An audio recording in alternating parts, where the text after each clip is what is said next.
नमस्कार, परिवर्तन news channel में आप सभी का स्वागत है। चैनल से जुड़ने के लिए लाइक, सब्सक्राइब, कमेंट एवं शेयर करें। पी अपडेट में डॉक्टर अरुण कुमार राज ने हर्षद मेहता की कहानी सदी का सबसे बड़ा शेयर घोटाला के बारे में जानकारी साझा किया है। वहीं ललिता कुमारी गृहिणी ने स्तनपान शिशुओं के लिए मां को खानपान में ध्यान रखने योग्य बातों के बारे में बताया है।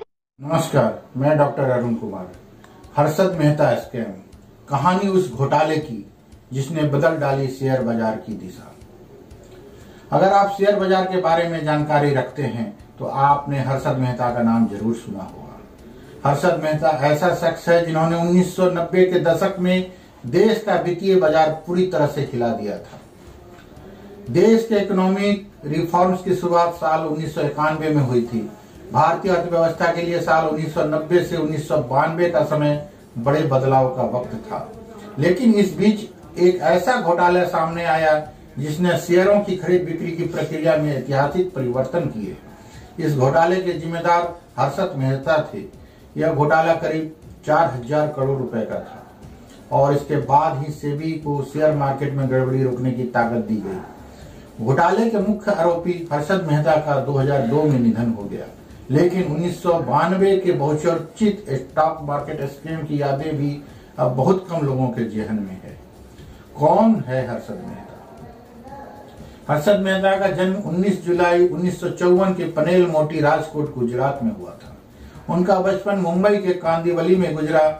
उन्होंने होली क्रॉस बेरोन बाजार सेकेंडरी स्कूल से पढ़ाई की। लाजपत राय कॉलेज में मेहता ने बीकॉम की पढ़ाई की। 8 सालों तक उन्होंने छोटी नौकरियां की।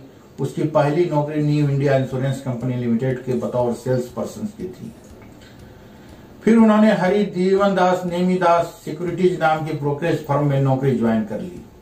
1984 में खुद की grow more research and asset management नाम की कंपनी शुरू की और बीएससी के बतौर ब्रोकर मेंबरशिप ली। मेहता ने मार्केट के हर पैतरे प्रश्न परिजीवन दास से सीखे। मेहता को बिग बुल कहा जाता था क्योंकि उसने स्टॉक मार्केट में बुल रन शुरू किया था।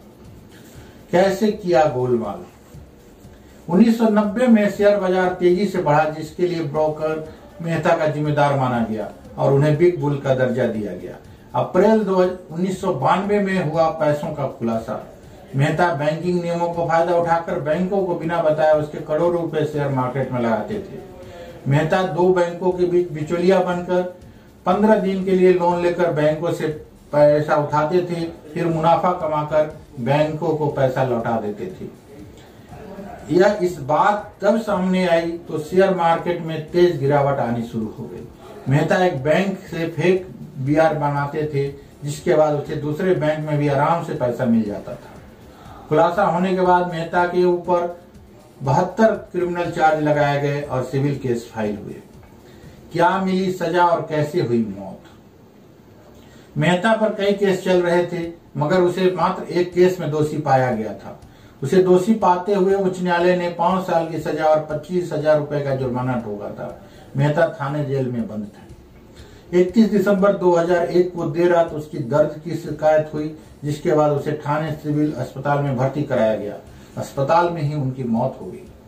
परिवार से हुई वसूली।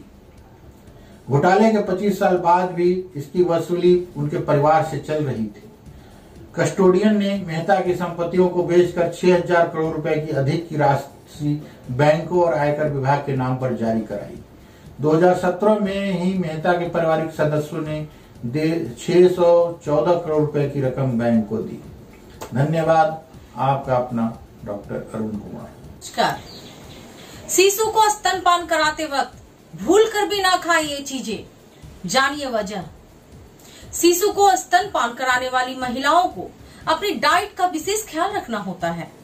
अगर वो कुछ चीजें ऐसी चीजें खा लेती हैं जो उनको नहीं खानी चाहिए, तो इसका असर शिशु के स्वास्थ्य पर पड़ता है। शिशु बीमार भी हो सकता है, इसलिए ब्रेस्ट फीडिंग से पहले महिलाओं को अपने खान पान को लेकर बेहद सतर्क रहना चाहिए। दरअसल यह तो एकदम सच है कि शिशु होने के बाद और उससे पहले गर्भवती होने के दौरान एक महिला को अपने खान पान को लेकर विशेष सतर्कता बरतनी होती है, क्योंकि इस दौरान शरीर में कई तरह के बदलाव आते हैं। आइए जानते हैं स्तनपान कराने वाली महिलाओं को किन चीजों को नहीं खानी चाहिए।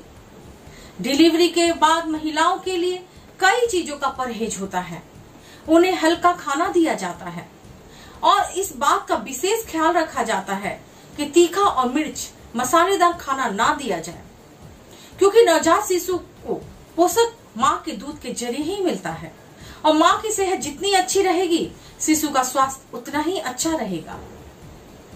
अगर आप नवजात शिशु को स्तनपान करा रही हैं, तो आपको चाय और कॉफी का सेवन सीमित मात्रा में करना चाहिए।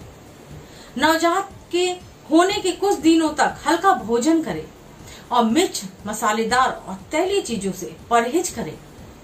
इस दौरान आप ज्यादा से ज्यादा फल और सब्जियां लें। शिशु को जन्म देने के बाद हर महिला को रोज कम से कम 2 रोटी फल जरूर खाने चाहिए।